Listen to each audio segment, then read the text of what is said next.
পাকিস্তান তোদেরকে একদম গাঁট মেরে উড়িয়ে দিবে।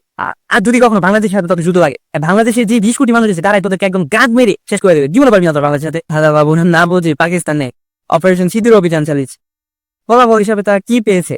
তাদের নিজ আকাশ সীমায় পাকিস্তান তাদের 5টা ফাইটার জেট একদম ঘাট মেয়ে নিচে ভূপাতিত করে দিয়েছে।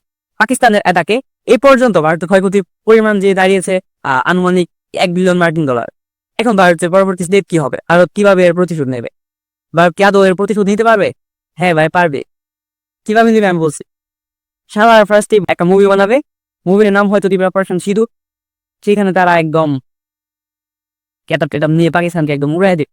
কিন্তু ভাই রিয়েলিটি দেখ, তুই রিয়েলিটিতে তো শালা তোরা কি বলবো, শালা তোরা পাকিস্তানের আকাশসীমা ইউজ করতে পারো, আকাশসীমায় ঢুকার আগে তোরা একদম ভূপাতিত করে দেয়।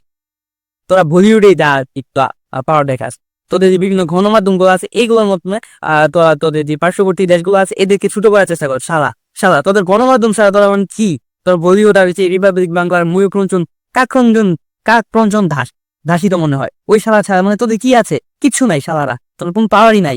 তোর পাকিস্তান সাথে কখনো পারবি না, পাকিস্তান তোদেরকে একদম গাঁট মেরে উড়িয়ে দিবে। আর যদি কখনো বাংলাদেশের সাথে তোদের যুদ্ধ লাগে, বাংলাদেশের যে 20 কোটি মানুষ আছে তারাই তোদেরকে একদম গাঁট মেরে শেষ করে দেবে, জীবনে পারবি না তোর বাংলাদেশের সাথে, পাকিস্তানের সাথেও পার।